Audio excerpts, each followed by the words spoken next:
Thank you all so much for coming. Thank you, Roger. Thank you, Dan and Linda, for coming. Thank you, Julian, for getting me great articles when I asked for them in German. And it's just great to be here at the Wilson Center and talk to you all about my work.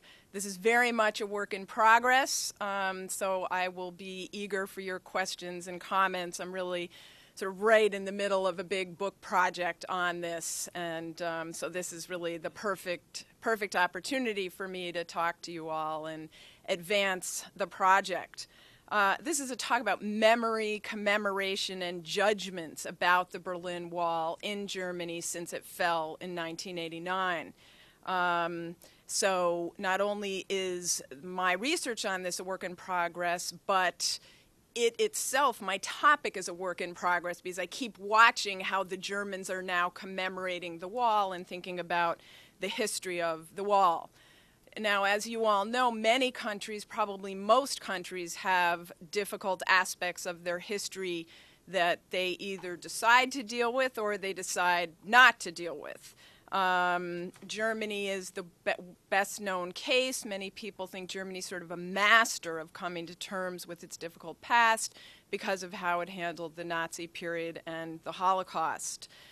Indeed, the topic of coming to terms with the past is a cottage industry in Germany. It's you know, when people in Germany ask me what I'm doing and I'm saying I'm working on coming to terms with the Berlin Wall, people know exactly what I'm talking about. When I say it in this country, you know, people who aren't sort of scholars and into this field aren't quite sure what I'm talking about, but I hope I will make it clear by the end of the day today.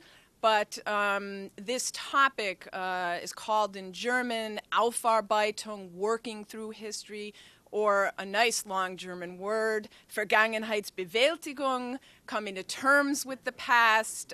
One word says a lot, and there are many people in Germany who have worked on this topic, particularly with regard to the Holocaust, and now some, like me, looking at the process of Germany coming to terms with a second difficult past, that of the East German communist regime, including the Berlin Wall, which was built by the East Germans 50 years ago on August 13th, 1961, to prevent any more of the almost 3 million people who had already left after World War II up to 1961, who had already fled the communist part of Germany to the Western democratic capitalist part of Germany. So I have a broad interest in how countries around the world handle their past in a field that is sometimes called transitional justice. I teach a course on this at GW, looking at the uses and misuses of history in international affairs, and a big part of that is how different countries come to terms with difficult aspects of their past. As you all know, there are many ways to do that. It may be trials, it may be truth commissions, it may be changing history textbooks, changing street names, changing building names, getting rid of the old government, issuing apologies, paying out reparations, putting up memorials and monuments, opening museums. There are many ways that countries around the world try to deal with difficult aspects of their past. In my book project that I will talk to you about today, I'm looking at how Germany has handled that since unification in 1990, how it has approached the contested legacy and memory of the Berlin Wall and the communist regime. I'm interested in the intersection of history and politics, in this case, how public officials treat the history of the wall and how they and others think it should be portrayed now. I'm also interested in who gets to decide what gets shown at public sites. For example, there is now a National Berlin Wall Memorial, which I'll talk about at various points today. And so I'm interested who gets to decide what the public learns when they come to any site in Berlin with parts of the wall.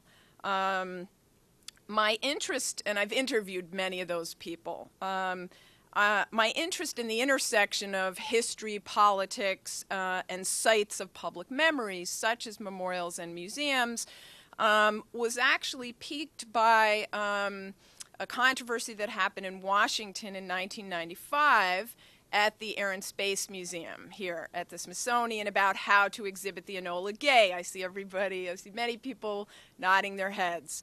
How to exhibit the plane that dropped the bomb on Hiroshima in 1945. And initially there were curators and historians involved, including my friend and colleague Jim Hirschberg. But politicians got involved and and veterans from World War II had very strong ideas about how they thought that plane and that decision to drop the bomb should be portrayed and how it shouldn't be portrayed. Namely, they didn't want there to be any question of should we have done that. So ultimately, most of the exhibit was scuttled. There was a very small exhibit instead of the in-depth historical approach to that. And that opened my eyes, in a sad way as an American, to the politicization of history and what happens at major public sites about major historical events when lots of different interest groups get involved. Finally, I'm interested in deeper issues about German identity that come through when looking at how they are approaching the Berlin Wall. Germany is, of course, still in the process of growing together. It's been united now for 21 years, but it is still a process of bringing the East and West Germans together. They're still, I think, the Germans are still figuring out their place in the world, how to understand their recent past, and what it means that Germans supported two dictatorships in the past century. These ongoing processes in Germany influence German perspectives on the Berlin Wall, and in turn discussions about the Berlin Wall affect these processes related to the German sense of identity. So one can see Germans grappling with such questions as, in light of the Holocaust, how are we obliged to handle this second dictatorship in Germany? As democratic Germans in united Germany, what is our obligation to dealing with the East German Communist past and the Berlin Wall? Where does the German division in the East German Communist regime with the Berlin Wall fit in with the broader sweep of German history? How can we understand that period of history? How do we judge this? Germans are deeply involved in discussions about these things. I've been working on this project intermittently for several years. When not teaching, I try to be in Berlin as much as possible. I've interviewed over 70 officials at the federal, state, and local level who've been involved with processes about commemorating the history of the Berlin Wall. And I have also collected documents, private papers. When I'm in Berlin, I'm an invited observer to the monthly interagency meeting of the Berlin Senate on how to commemorate the Berlin Wall. And I've also been in Berlin, whether by lucky coincidence when the wall fell or whether on purpose for the 15th anniversary of the fall of the wall, the 20th anniversary of the fall of the wall, and this summer, the 50th anniversary of the building of the wall. I've been there to watch the debates, and there have been many, many things on TV, many things in the newspapers, many public events, watching how the Germans are handling this. So in my book and in this presentation today, I'm going to do two things. I'm going to first give you a sense of what has happened since 1989 in Berlin in terms of debates and action on the ground to commemorate the wall. And secondly, I'm going to talk about the factors that I think have influenced these debates and the public sites devoted to the wall that have developed. Well, as you all know, the Berlin Wall is a global icon, but it's a double-sided, double-faced global icon. On the one hand, it stands for many people as the symbol of the Cold War. and for many is the symbol of the repressive communist regime that couldn't survive without walling in its people.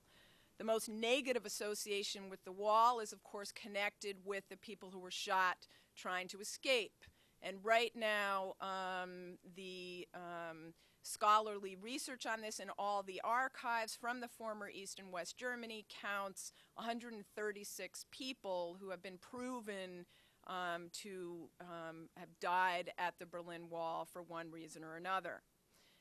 So on the one hand, the Berlin Wall stands for the Cold War stalemate and sort of the illegitimacy of communism. On the other hand, of course, November 9th, 1989, the peaceful fall of the wall, which so many people around the world saw on TV live or read about in the newspapers, this symbolized the soon end of the Cold War and the collapse of communism in Europe. And thus the wall, for many people, has very positive connotations with its peaceful fall, people dancing on it at the Brandenburg Gate, people taking souvenirs home like I did and some of you in the room. Of course, there's a big piece of it downstairs since we're in the Reagan building and Reagan called for the wall to come down.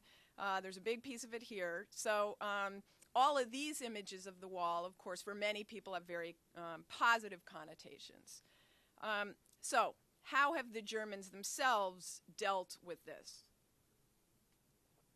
Well, first of all, who do I mean by Germans?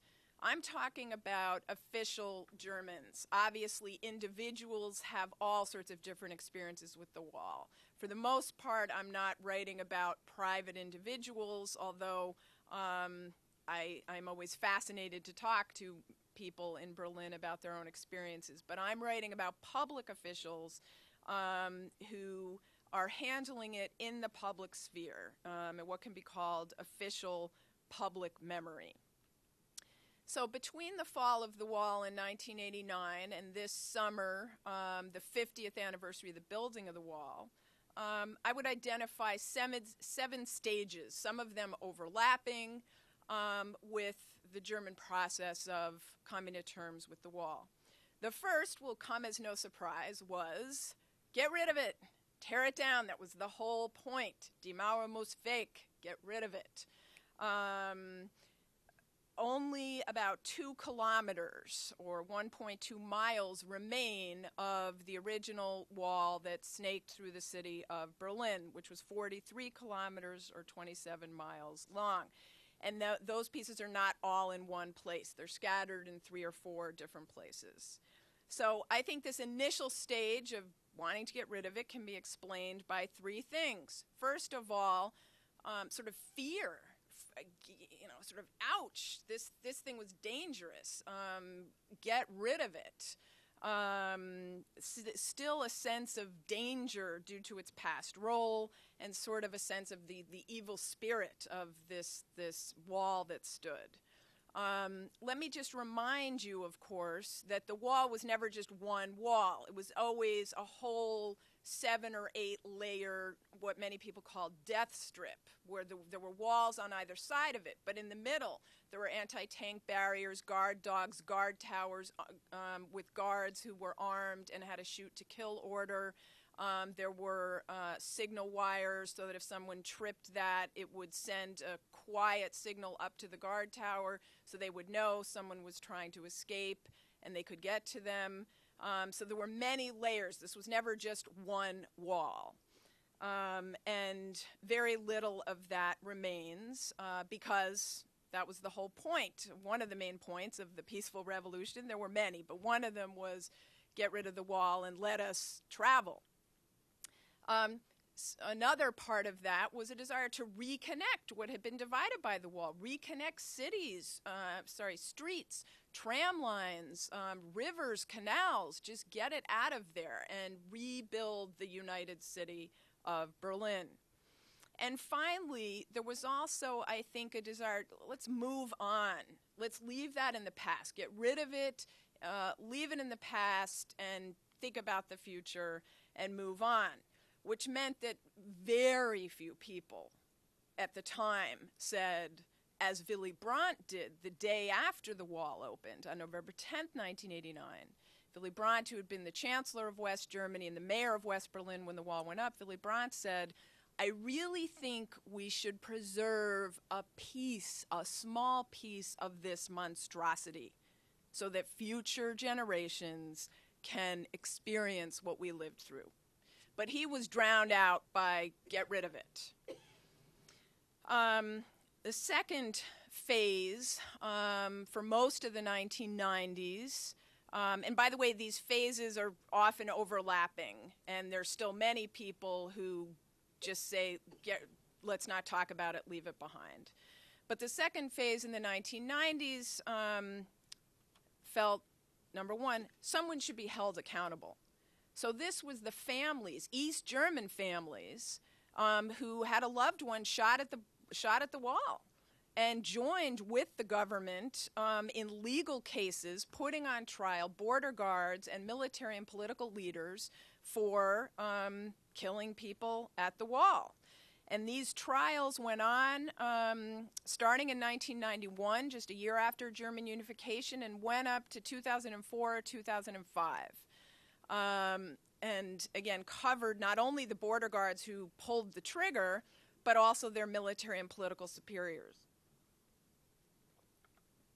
The other thing that happened in the 1990s was that the federal parliament, the Bundestag, got involved and had two commissions of inquiry trying to understand the East German regime and specifically also the Berlin Wall, trying to begin the process of coming to terms with that. The first commission was called Working Through the History and Results of the Dictatorship in East Germany. It focused on 6 periods, one of which was 1960 to 61, the period surrounding the building of the wall, and 8 areas, one of which was human rights violations, including at the Berlin Wall. The second commission was called Overcoming the Results of the East German Dictatorship in the Process of German Unity. The second commission, from 1995 to 1998, called for a federal and Berlin plan to commemorate the wall and its victims, although this in fact didn't happen, as I will talk to you about, until 2006 in the case of Berlin and 2008 in the case of the federal government.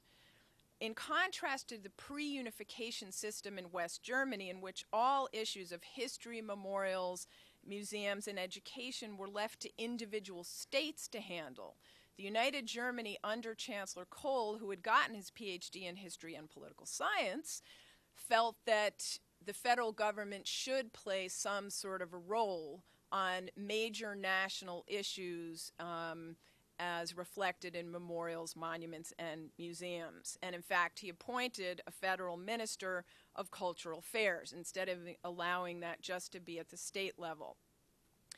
In this commission of inquiry, the German politicians felt it was their obligation as citizens of a democratic united Germany to deal with the East German past and commemorate the victims.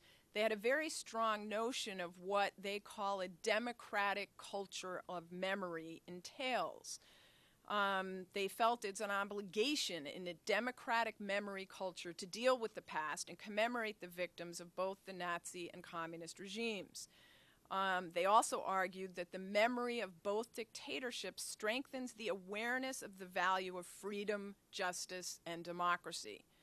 And finally, they argued the credibility of our newly united Germany will be measured to a significant degree by our neighbors and the whole world by how we deal with this past, with both of these past dictatorships. But in spite of all of these strong words in the 1990s, still not a lot was done to really deal with the history of the wall and the victims. This changed quite significantly and has remained changed ever since on the 15th anniversary of the fall of the wall in 2004, due to the actions of a private individual. Alexander Hildebrandt, who's the director of the Checkpoint Charlie Museum, which, if any of you have been to Berlin, that's one of the top tourist destinations. It shows, among other things, how people escape. So they have hot air balloons that people used escaping over the wall, and cars that they rebuilt to smuggle people in, and all sorts of things like that. Well, on the 15th anniversary of the fall of the wall, she unveiled outside, in the open air, free, open to the public, 1,065 wooden crosses, which she said were to the victims of the Berlin Wall. She said it was scandalous that neither the Berlin government nor the federal government had in fact done much to commemorate the victims of the wall. She had people with her to open it who had been imprisoned for trying to escape, or who had lost loved ones who were shot at the border. It made a very strong impression. Now, almost everything about what she did was historically inaccurate. She had no scholarly committee, no evidence of where she got this number of 1,065, which she quickly increased to 1,075. She wouldn't tell anybody where she got these numbers. Also, nobody was killed there. Once when I interviewed her, I said to her, but weren't some of these victims Jewish, yet you have all crosses? And she was very worried by that question. She put back up some of the wall, but it wasn't exactly where it had been before. So pretty much everything she did was historically inaccurate. But it made it clear to everyone that there hadn't been enough done to commemorate the victims of the wall and to deal with this history. Further controversial, in unveiling this, she said that this should be a counterpart to the soon-to-be-opened Monument to the Murdered Jews of Europe, the Holocaust Memorial in the center of Berlin. Trying to say, just as we're commemorating those victims, we need to also commemorate victims of the wall. But as I will talk about, this kind of comparison is really a hot potato in Germany, and so that brought down more fire on her. And she was ultimately had to remove the crosses the following summer, which in fact the city of Berlin did, since she was just leasing the land and the lease was up. But the effects of this action have reverberate to the present day, such that in 2006, in the fourth phase of developments with regard to commemorating the Berlin Wall. In 2006, the Berlin Senate passed an overarching concept on commemorating the Berlin Wall. She started very quickly after she unveiled those crosses in November of 2004, that pushed the Berlin government to start this interagency working group to talk about, okay, what should we do? Clearly we need to do more. What do we do? They got victims groups involved. They got memorial and museum directors. They got historians involved to think about what they should do. And also the Berlin government commissioned a study, which has now been published as a book, of everything that remained of the wall, including street lights and paint in the road. I mean, anything that remained in Berlin of the border regime. So this plan in 2006 had the goal by this summer, by the 50th anniversary of the building of the wall, to have much more infrastructure in Berlin to explain to people the history of this wall and to commemorate the victims. The whole plan on its cover page is in fact dedicated to the victims of the wall, but also more broadly all Germans who suffered because of the division, not just people who were shot in trying to escape. This then pushed at the main site where remains of the wall are in Berlin at Bernauer Strasse. This pushed a competition to design an expanded, improved site there, which was published in a small brochure, how to expand that memorial site with signs that show this person was shot here on this date, or on this place 50 people escaped on this night in this tunnel. And the guidelines for this competition stated, at the center of the design plan must be the sensory experience of the violent character of the border area. The violent character of the system is seen particularly in those places where people were purposely killed while attempting to flee.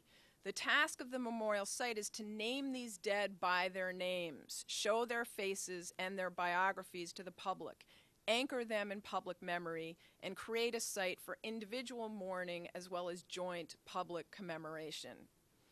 The federal government followed the following year in 2008, came up with a federal plan for memorials having to do with both the East German and Nazi pasts. Most money still goes to covering the Nazi period, but there was a significant increase in attention and funding for victims of this second dictatorship.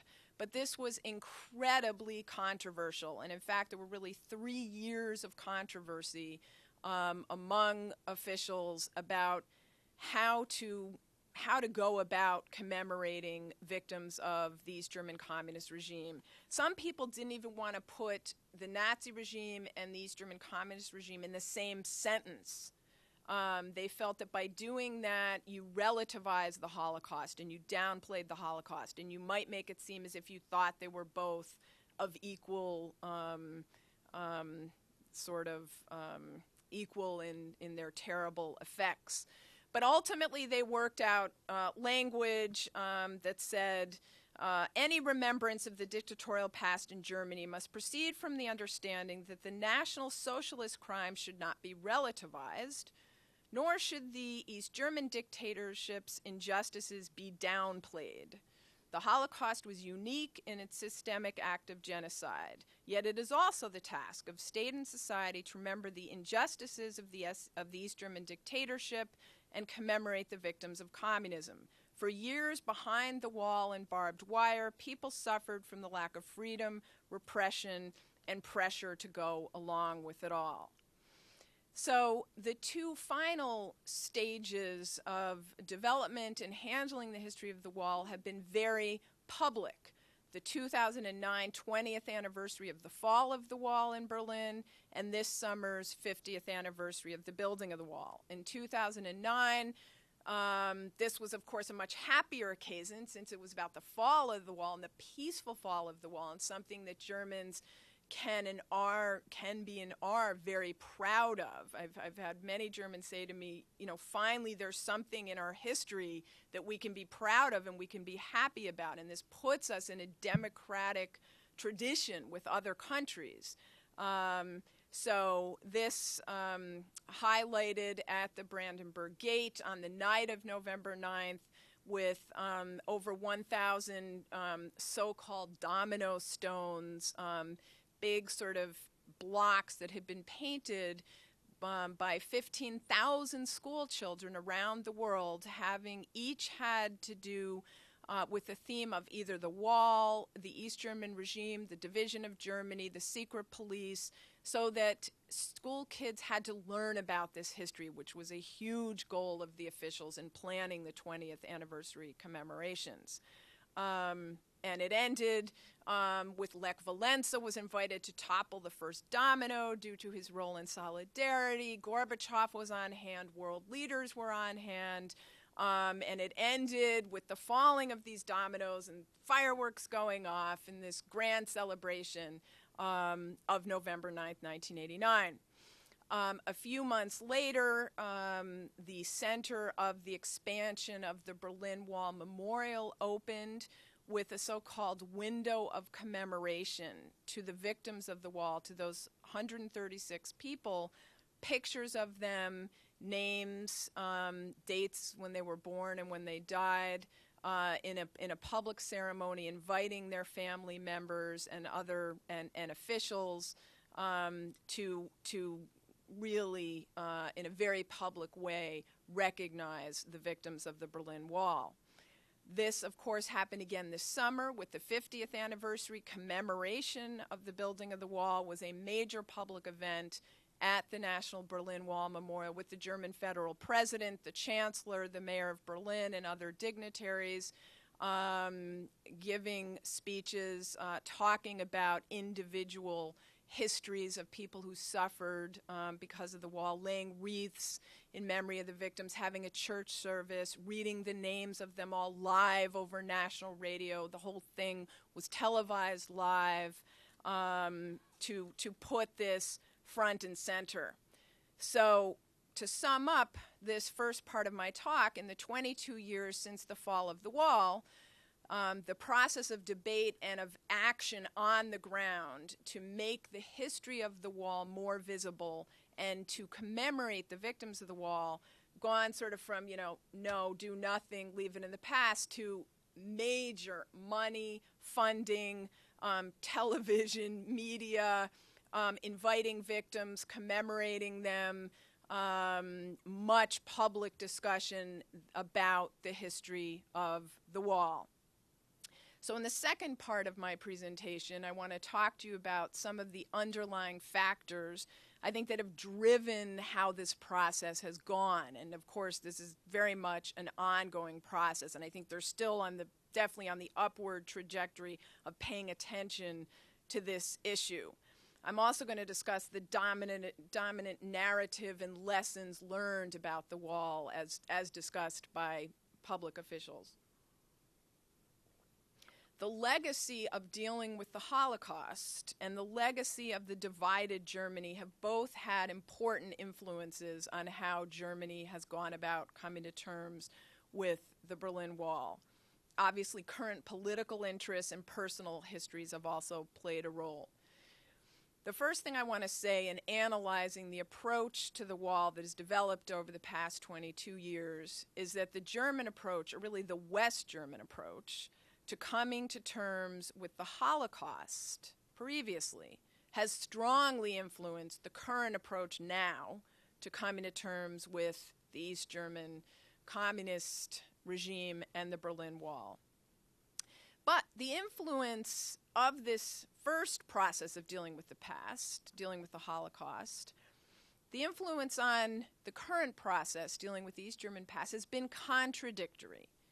On the one hand, people have argued that the Holocaust experience shows that they absolutely must also grapple with this second dictatorship, with the East German communist experience, including the Berlin Wall, that it's an obligation of modern German democratic memory culture and what Germans call the anti-totalitarian consensus.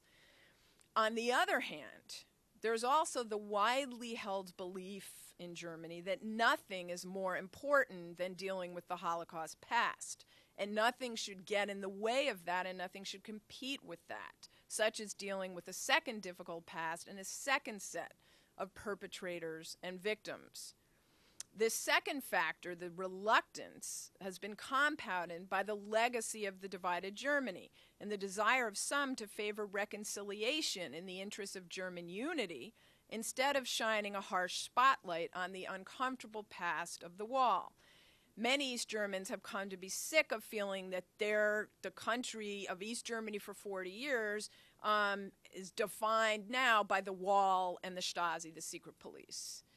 The contradictory lessons from the experience of dealing with the Holocaust has slowed down at times some tangible progress in dealing with the second German dictatorship, and still does in some ways, although the process is much farther along than it was 6 or 7 years ago. It really took, as I said, until 2005, 6, or 7 to get a political consensus of support into looking at the history of the Berlin Wall and its victims. Most political leaders in Germany now, especially the more senior ones from the West, come from the generation or 2 or 3 where the crimes of the Nazis and the lessons of the Nazi period were drummed into their heads at school and in trips to concentration camps. They were brought up with the idea that dealing with the past was something they had to do. And of course, dealing with the second difficult past comes on top of the first more profoundly atrocious past, leading perhaps to a deeper sense of urgency about the need to deal with this.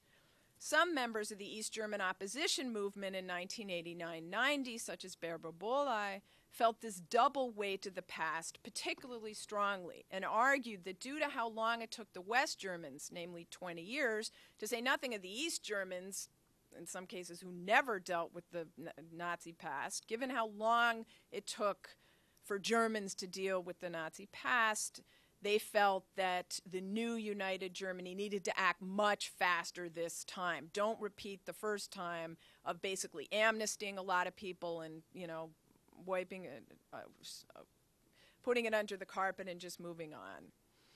Similarly, Rainer Eppelmann, one of also the leaders of the opposition in East Germany, argued that Germany shouldn't be like a stupid child who puts its fingers on the stove not once, not twice, but 3 times and is burned. So he meant we've been burned twice. Let's make sure it doesn't happen a 3rd time. So we need to really deal with this. So for all of this talk, however, it took over 15 years for officials to really decide that they should handle this part of the past. And recently, they have tended to go about this in 2 ways, the approach to dealing with the wall. One has focused, as I've mentioned, on the victims of the wall, and the other has focused on lessons of the wall. In the first case with the victims, increasingly people said, wait a minute, we actually have never figured out how many people were killed and who were they, and we need to figure that out. So they've done that. That's been highlighted at both the federal and the state and local level, and they've been unveiling commemorative monuments for each person along the former border surrounding West Berlin. They also have published a book with the biographies of everyone who was killed at the wall. So the focus on the victims has been the first thing that I've noticed in how Germans have been dealing with this recently. The other common approach is a passionate, urgent imparting of lessons and an increasing focus on young people and the need to teach them, basically, the future must not repeat the past, never again, nie wieder. Just as Germans have didactically stressed certain lessons from the Holocaust and the Nazi regime, so increasingly in recent years they have stressed some particular lessons from the wall, and I'll mention 4. The first one, most commonly mentioned, the history of the wall shows that freedom and democracy cannot be taken for granted and must be fought for every day. Chancellor Angela Merkel, Mayor Wowereit, and others on November 9, 2009 stressed this.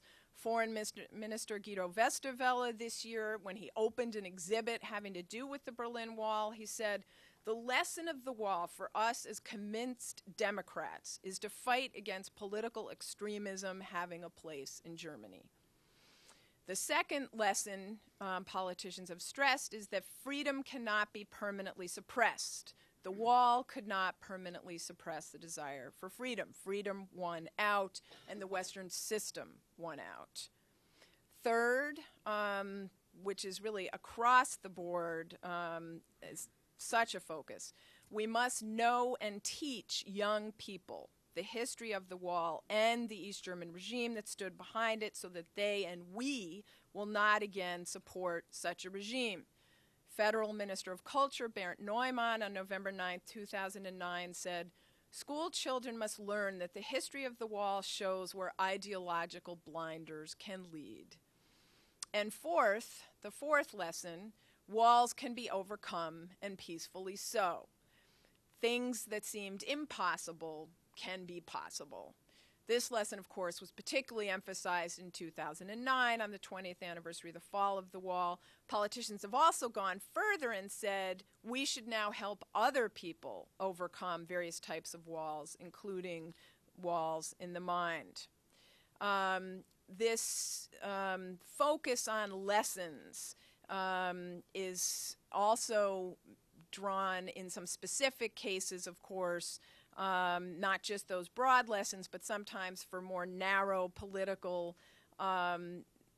goals, such as this summer on the 50th anniversary, in light of lots of discussion in Germany about immigrants and whether Germans accept immigrants and whether Germany is a country of immigrants or not. President Christian Wolff said, "We must not have any walls in our society against immigrants. We must make them all feel welcome." So, another part of dealing with the past that has to do, I think, an old issue that also comes from the Holocaust process of dealing with that has to do with perpetrators and victims. And I think it's very difficult for many Germans who sort of feel, particularly people from West Germany, look, we finally really dealt with the first round in terms of perpetrators and victims, and we don't really want to go through this again. But they're victims, East German victims out there, very upset that they're not getting as much attention, as much sort of restitution, as much in terms of public memorials as Nazi victims did.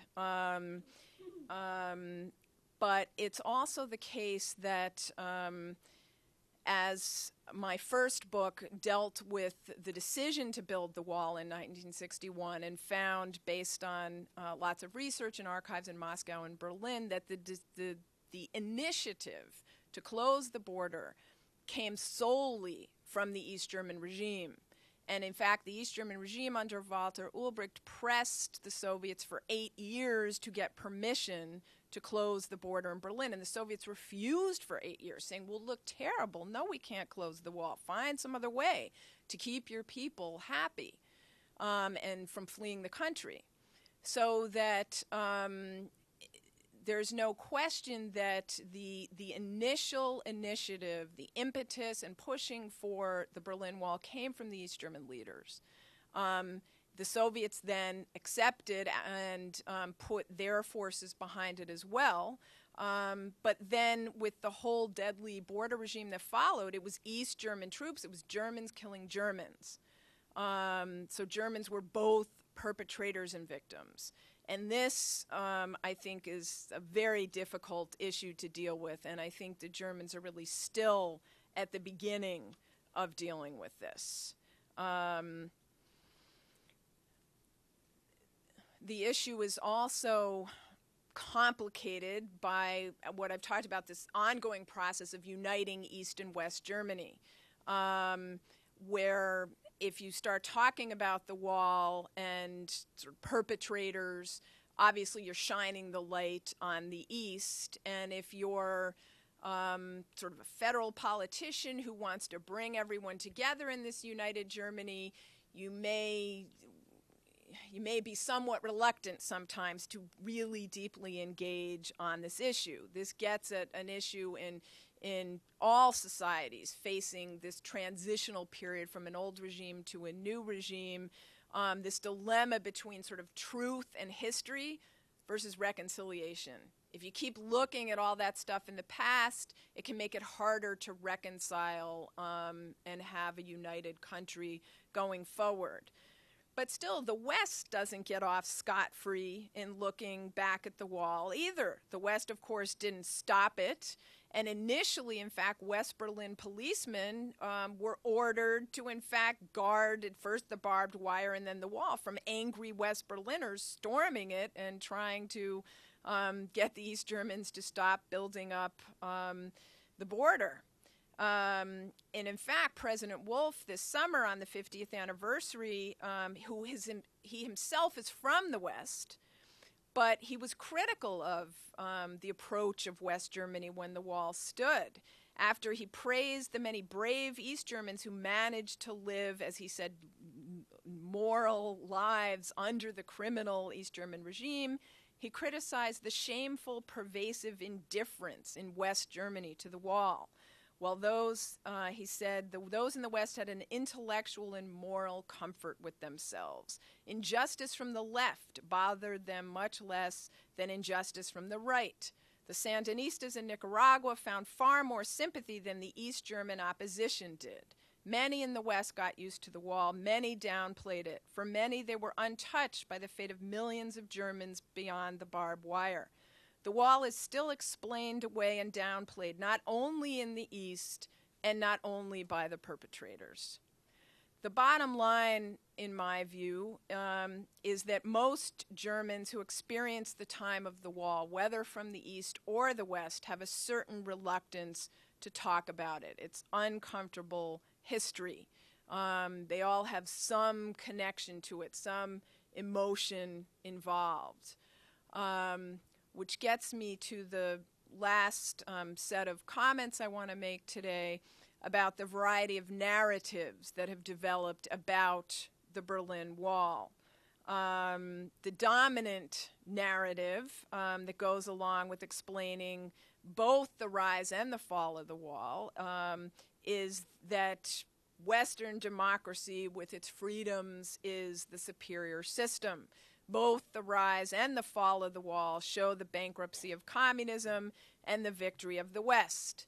As Federal President Wolf said this summer, freedom is undefeatable. No wall can permanently suppress the desire for freedom. So the rise and the fall of the wall have to do with people's desire for freedom. It was put up to stop people from escaping to the West, and it was taken down when people made it clear they wanted to be able to travel to the West. So this dominant narrative is sort of a triumphalist narrative. You know, the West won, freedom won, democracy won. This falls into a broader debate in German society about whether the East German regime was a criminal regime, Unrechtsstaat, unjust, criminal regime. Clearly, it was sort of the most visible aspect of this. But many people in the East are uncomfortable calling East Germany a criminal state, feeling that it makes a damning judgment about all aspects of life in East Germany under the 40 years of its existence. Hence, President Wolf tried to temper this judgment of East Germany as an Unrechtsstaat this summer when he said, emphasizing the criminal character of the East German state does not mean devaluing a life lived in East Germany. As a result of the crimes that were carried out in the name of all Germans by the Nazis before 1945, the East Germans suffered particularly. I'm again and again deeply impressed by how our countrymen in East Germany mastered their lives under the conditions of tyranny. Far away from the crimes of the regime, millions of people remained exemplary in their moral efforts and accomplished a great amount in their career, family, and community. Another narrative of the wall is that it was necessary to save the East German regime from collapse and prevent all the skilled workers from leaving. In a survey in Berlin this summer, more than 1/3 of the Berliners, particularly those in the East, but not just in the East, felt that at the time of the building of the wall in 1961, it was necessary and proper to stop the exodus of skilled workers from East Germany. Some in the left party, the successor party to the communist regime, particularly argue that it was necessary. They also say it saved the peace. They also say it was a normal border. And they often say, besides, we didn't do it, the Soviets did it. Don't blame us, it was them. And finally, another widely held, if sort of silent, latent view is that the division of Germany and Berlin and the Berlin Wall came about as a result of the crimes of Nazi Germany. Thus, Germany brought it on itself. Germany deserved it. It wasn't nice, but there was a certain historical justice to it. So, to conclude, Germany is deeply engaged in the process of coming to terms with this past. There are many unresolved issues still. Number one is the relationship between the crimes of the Nazis and the crimes of the East German communists, such as the shoot-to-kill order at the wall. Number two is the issue of Germans as perpetrators and victims and the issue of responsibility and complicity regarding the wall. Number three, there are a variety of narratives. There's of how to understand this, which isn't to say that there should be one dominant narrative. There never is, nor should there be. But disagreements complicate policymaking on how to historicize, how to commemorate the Berlin Wall.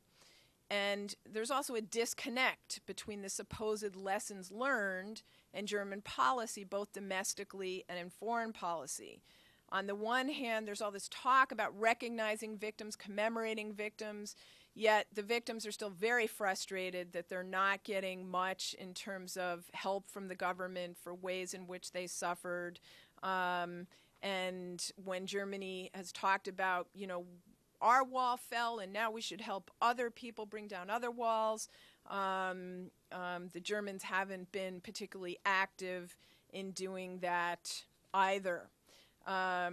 So while the days of public silence about the history of the Berlin Wall are over, Germany is just at the beginning of a deep and broad process of coming to terms with all that the history of the Berlin Wall entailed.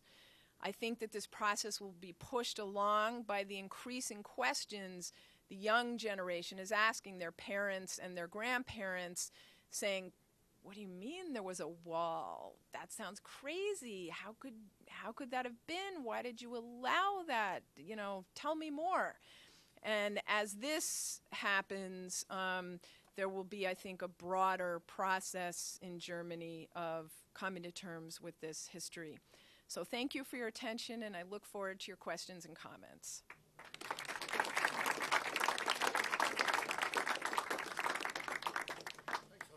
Just to get the discussion going, I'm sure it's very complex, but could you give us some idea about what the Russian response or interpretation to all of this has been? The Russians haven't spoken that much. I mean, certainly not official Russians about this. This summer, I was interviewed on Russian TV, so, they certainly heard my views on this. But the Russians are, because Russian-German relations are so important, as they always have been, and they still are, the Russians are still wary of giving up on this subject, and on almost every subject, all their best documents. I luckily was in the Russian archives in the 1990s in what we all called the golden age of the archives. But even though there is a German-Russian historical commission, and they have been working on this, and they have let out some documents, they still haven't given us complete access to all that there is. So I think, knowing what a fundamental role the Berlin Wall played for Germany, I think, as far as I can tell, the Russians, given that they want close ties with Germany now, they've basically decided the less we say about this, the better. Could we ask people to reintroduce themselves? Hi, Jim Hirschberg, former Cold War Project Director, now at the George Washington University. One observation and one question. In your initial phase of reactions, which was get rid of this wall as fast as possible, one thing I didn't hear that you might want to incorporate, but I'm sure you and anyone else who was in Berlin in the early mid-1990s, central Berlin looked like one vast construction zone. And simple economic incentives, including greed for all this vast new real estate in the heart of Berlin, accelerated that process quite a bit. And so you might want to incorporate that into that analysis, not just reknitting communities in a sort of abstract way, but making a lot of money from places where the wall was going, expedited that process. I was curious, you brought up at the very end of your presentation, which, by the way, congratulations, was extremely meaty, and I think we all profited from, the question of the Soviet role. Your comments reminded me a lot about the debate, actually, in Poland with Jaruzelski and his defenses about instituting martial law and the legal process. How much resistance have you encountered to your own scholarship about imputing responsibility to Ulbricht and the East Germans for the wall? And has that, led to political controversies? Because that certainly was the case with the Enola Gay resistance to scholarship showing that it wasn't just to end the war that the bomb was used.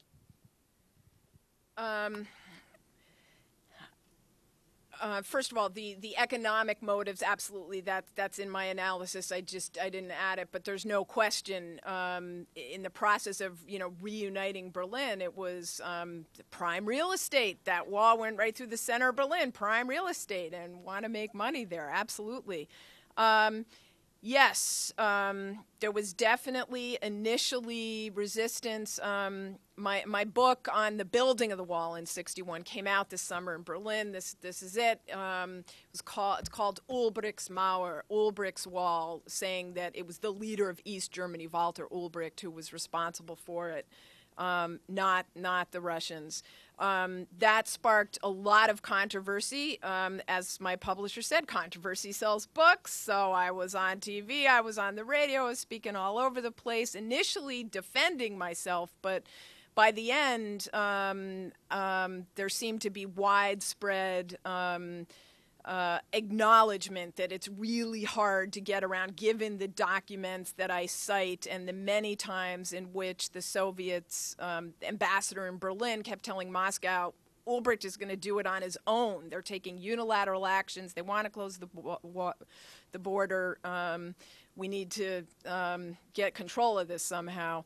So yes, this is partly what I meant when I said that this issue of victims and perpetrators with regard to the wall is really only at the beginning in Germany, because it took me, an outsider, a non-German. I mean, pretty much every discussion or roundtable I was on this summer, I was the only non-German, making this, A, but B, making this argument, which is a fascinating and strange and sometimes uncomfortable situation to be in.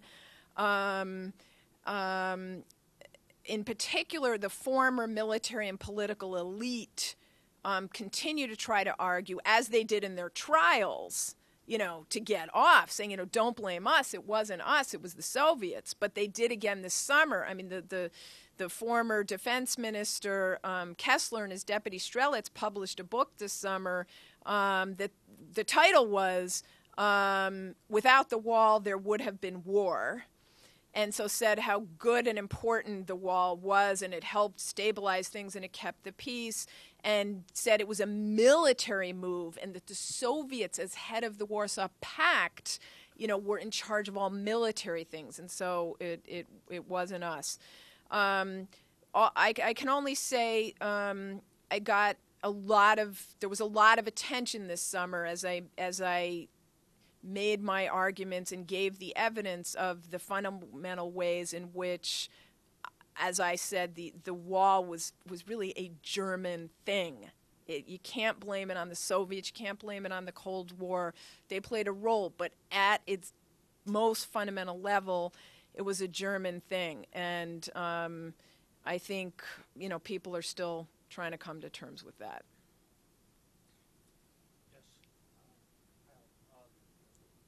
Mirjam Mudanum from the Department of State, Office of the Historian. Struck during your presentation, and I think that's probably part of the focus on the wall that you have, but obviously the victims of the East German regime are not limited to those victims around Berlin and around the wall. And what I was wondering, is the wall sort of like drowning out the other victims of the regime? I mean, I would assume there were people killed all along the border, not just in Berlin, and that's even on top of people killed in Stasi prisons, people that were deported to the Soviet Union and died in the Gulag over there. How are the Germans dealing with those issues of history and memory, or is that sort of like this is step number 3 of our reconciliation process? Yeah, great question. Well, the Stasi victims, the victims of the secret police, have a massive, loud advocate in the person of Hubertus Knabe, who is from West Germany, but he's head of the main memorial at the former main Stasi prison, Hohenschönhausen in Berlin, and he's such an advocate for victims who suffered from the Stasi that many people, in fact, often think he was himself a victim of the Stasi, but no, he comes from West Germany. But yes, in a certain way, in the public eye, in what I'm talking about, in a certain way, I think, yes, the victims of the wall have ultimately been the ones, I think, who've come first, and that there are these other victims still out there. They're groups of, they're sort of united groups of victims. And for one thing, they want one main, big, prominent memorial to all the victims of the East German regime. And of course, their model is the massive Holocaust memorial in the center of Berlin. And so they're very frustrated that they don't have that. They keep trying to get that.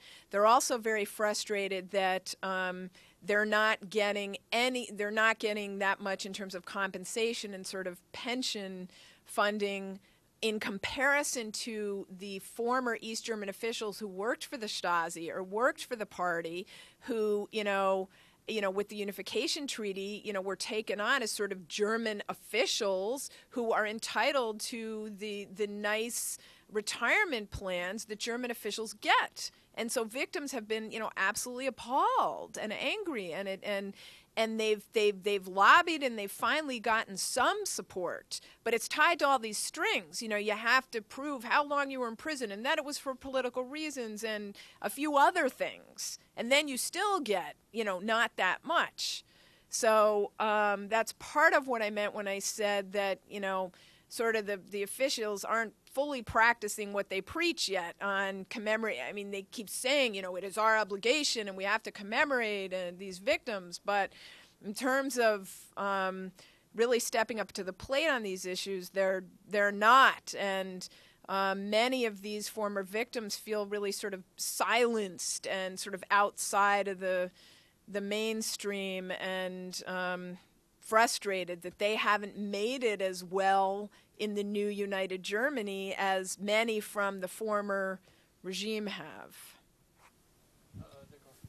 Yeah.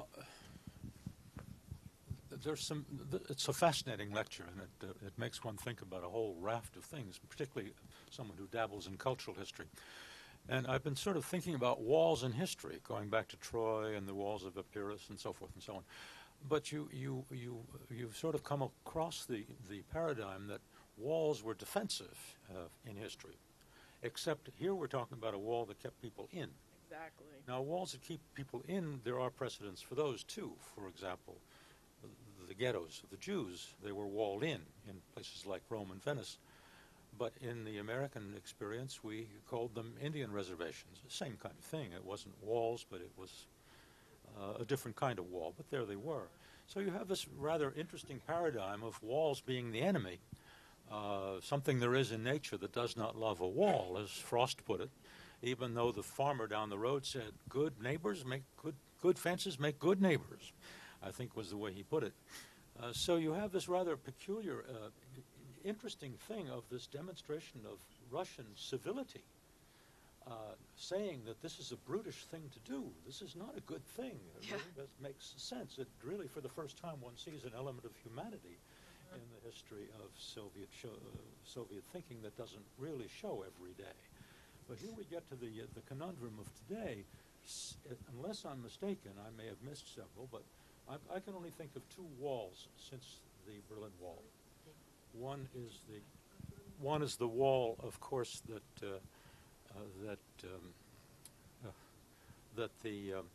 well, I guess it came first, is the Palestinian wall that the Israelis are building to keep the enemy out, I suppose, but also to keep, well, whatever it's for. The other is the Mexican wall, which is very much in the tradition. So here we're talking about a kind of return of brutishness in architectural terms that has a remarkably interesting cultural history that you might want to sort of put into an opening chapter just for the hell of it.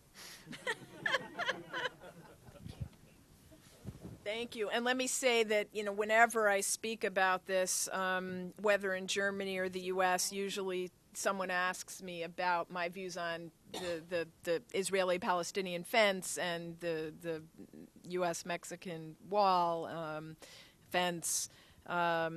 Yeah, and I always tell them, just like the Berlin Wall, they it's not the best way to solve the problem, and really the neighbors, the countries need to ideally talk through their problems, not to have to put up that fence or wall. There's an interesting contrast here, Hope, between Japan and Germany and their reaction to the post-war years. What is it the Japanese, of course, have closed off any sense of memory. The textbooks, everything is closed off. What do you suppose it is in the German, what I call it, in the German mentality that causes them to reach out and keep, my one trip to Berlin, I was stunned by the amount of information on the Holocaust. Yes. Everywhere. What a difference these two countries, what is it about the Germans that have made them move in one direction, or the Japanese have moved in a totally different direction? Yeah. Well, this is, of course, one of the cases I cover in my master's class on uses and misuses of history and international affairs. For sort of opposites from Germany, I look at Japan. I also sort of look at Turkey and Russia. But yeah, Japan versus Germany on dealing with World War II and why the differences. Number one, the Nuremberg trials just forced sort of the truth and the history out there. But still, the Germans themselves didn't deal with it in terms of trials until 20 years later. So what really, the Cold War is a huge part of the answer. The differences between how the Cold War was in Europe versus in Asia. Because in Europe, due to the new Soviet threat, Germany had to get along with its neighbors. And so Germany and France went out of their way, of course it had to come particularly from the German side, to reconcile. A strong commitment by Adenauer to looking to the West and becoming a democracy and European integration with this big Soviet threat looming. And the U.S. fully backed this, wanting Germany to get along with its neighbors in the West. Whereas in Asia, Japan, the adversary there, of course, became Communist China. And we were so focused on our ally Japan against Communist China that, we sort of turned a blind eye and, just be our friend and be our ally and let us have bases there for the Cold War in Asia. So I think that's a huge part of the difference. Also the fact that much of the war in Asia was not fought on Japanese territory compared to in Germany. So they didn't see as many of sort of the terrible things that were going on. Then, of course, the bomb turned also the Japanese into victims. So, are we a perpetrator? Are we victims? That complicated things.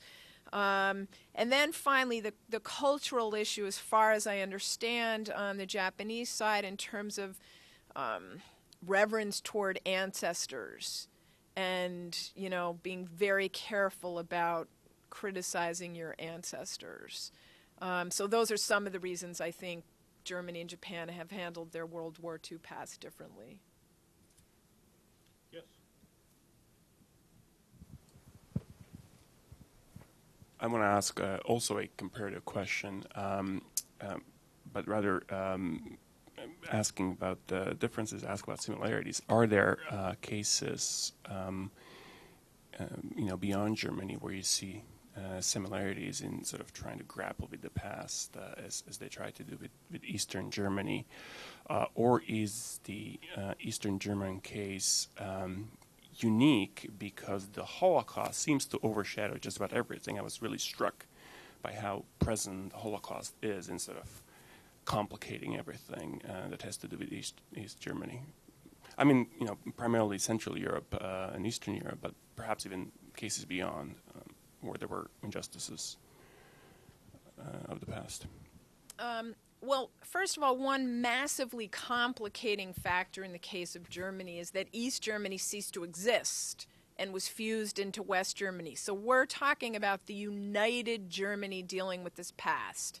And in many cases, the main officials, including sometimes at memorials, such as the Berlin Wall Memorial, it's someone from West Germany. Okay, the number 2 is from East Germany. But the East Germans, there is no East German country on its own to deal on its own with its own past, which complicates it in a variety of ways. So it's hard to compare it, therefore, with almost any other country, such as your own or, any country in Eastern Central Europe, because they cease to exist. Combined with what you mentioned, the fact that the Holocaust is there, overshadowing things very much. A really similar case there isn't, but still, all countries in that part of the world dealing with former communist regimes, as well as countries around the world dealing with a transitional regime. I mean, it's, we're dealing with, they're going to have to deal with it in Egypt. We've had to deal with it in Iraq. You deal with it everywhere. What do you do with the old elite? How much do you vet them? Down to what level? Who can't serve in future governments because what they did in the past? These are broad issues. In their broad outlines, dealt with by all countries going through this kind of transition, but due to the fact that East Germany doesn't exist anymore and the weight of the Holocaust makes some things very particular to Germany. To answer the question, or at least to address the question you asked, Can you introduce yourself? Bill Becker. My department chair.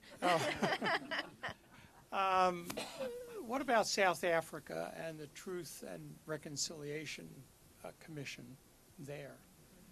It seems there's a certain similarity there, and the South Africans have dealt with the elites, which I think the Germans have too, by not shunning them and not forcing them out and not arresting them. Well, the main thing the South African Truth and Reconciliation Commission is known for is the amnesty. Saying if you were a perpetrator from either side and you come forward and tell fully what happened and explain it all and sort of get it down as history and as acknowledgement that this bad stuff happened and you did this stuff, then you will be amnestied. They did not do that in Germany. There were trials. Amnesty was definitely not on the table. Still, there were a lot of light sentences for people, and, the former victims were very frustrated. Secondly, in the case of South Africa, part of the issue there was the whole issue of reparations and understanding sort of the haves and have-nots, the whites versus the blacks, and trying to even things out going forward and issuing reparations. But it turned out that there wasn't enough money, and they didn't do anywhere near as much as that as they thought they were going to and as people wanted them to. And so there's been a lot of frustration. What began, at least, is known worldwide in some ways as a model, developed more problems along the way. But that's certainly something that the Germans were well aware of as they were going through the unification process and coming up with new laws. They were studying what other countries, including South Africa, had done. Charles. Right here, right next to you. Charles. No. At the table. Thank you. Thanks very much. Charles King from Georgetown University. Hope this is a fascinating subject, a fascinating talk, and you really got me thinking about the V word, victimhood. and what victimhood means in this context. In the Holocaust, victims were pretty easy to count. The Soviets did it in their territory immediately after the war. In fact, when the war was going on, the Germans did it as the war was going on. You have numbers, you have different communities, you have categories of victim. But could you talk more about how being a victim or the category of victim plays itself out in this debate? Because the thing that's puzzling to me is if I were looking for German victims, I wouldn't be looking around the wall. I'd be looking at ethnic Germans who were expelled from Czechoslovakia immediately after the war. I would look at ethnic Germans who happened to be part of the territories that became Poland after the war. There's a problem with those kinds of victims because they're too German. That is, they're German in an ethnic sense. And talking about German ethnic victims is a particular problem in contemporary German political culture and so on. So how are they threading this needle? Yeah, great question. Since unification, the fascinating thing that happened fairly early on in the 90s was an increased discussion in Germany of German victims, which had been taboo for a long time. Right after World War II, of course the Germans were talking about themselves as victims of bombing victims, the bombings in World War II and the forced expulsions at the end of World War II. But then in West Germany, the dominant memory culture ultimately said, we are not talking about ourselves as victims. We made too many other people victims. And so we're going to talk about ourselves as perpetrators, and we're going to show respect and atonement and commemorate all these other victims. So one of the interesting, but of course Germany was divided and different things were going on in East and West Germany. One of the interesting things that happened with unification was one of the first big sort of not just intellectual, but also very public in sort of real people debates was about Germans as victims, particularly the bombings from World War II, which had been discussed right after World War II, but then was dampened for a long time. And there were many studies, new studies, graphic studies. Some people talk about sort of the pornography of these studies of bombing victims, Dresden, Hamburg, and elsewhere. So there was a whole new sort of field talking about Germans as victims. That focused on those two groups, the bombings and the expellees, to which now there's added a third group, these East German victims. And so I tend to, in some other talks, I've sort of put them all together. Sometimes I sort of introduce talking about this movement toward focusing on German victims with, those World War II cases being the beginning, but then the communist victims. In this new post-unification focus on German victims, there have also been more focus on specific victims groups in the Holocaust. So as you know, there are now memorials to the Sinti and Roma, to homosexuals, and to euthanasia victims of the Nazis. So it is definitely this issue of victims of East Germany are part of, I think, a broader discussion about German victims. Hope we are at the end of the session, but I think we ought to allow you to choose the last question that you would like to ask. Oh, no. How many? Well, okay, there's only one, so, phew. But I'll be around afterwards.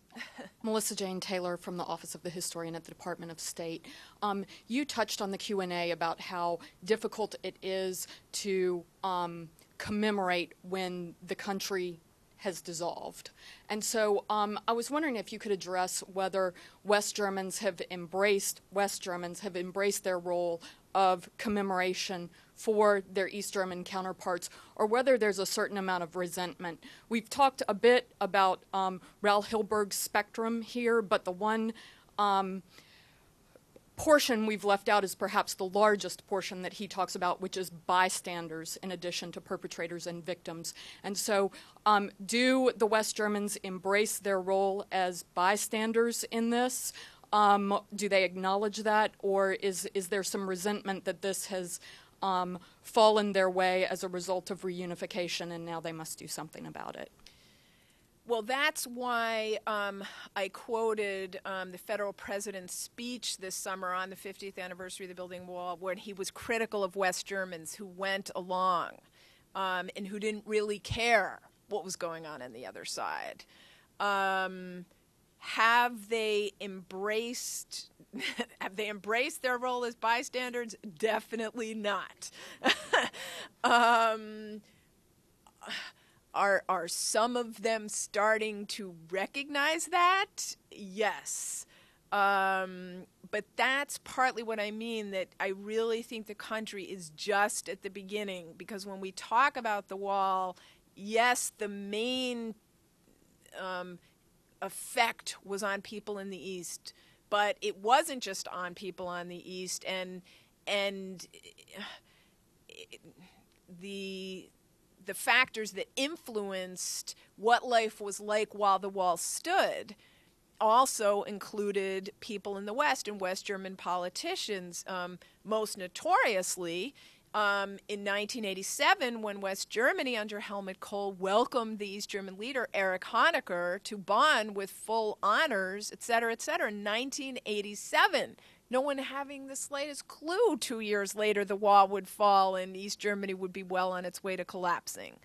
So, and this is another reason why I think there's a certain reluctance, and it's connected with party politics in the West, because the CDU, the Christian Democratic Union, the conservatives, try to criticize the SPD, the Social Democrats, and their policy while the wall stood under Willy Brandt, their policy of reaching out across the wall and starting Ostpolitik and détente. They try to criticize that as sort of giving in. Yet the CDU continued and vastly, expanded that policy. And it was CDU, Helmut Kohl, who welcomed Erich Honecker. And it was the CDU who gave these multi-million-dollar credits to East Germany in the 1980s. And, would they have collapsed sooner without those? So there are so many issues that also need to be dealt with in the West. So it's a hot topic all the way around. We do want to continue the conversation over wine and cheese, but we certainly want to thank both of you very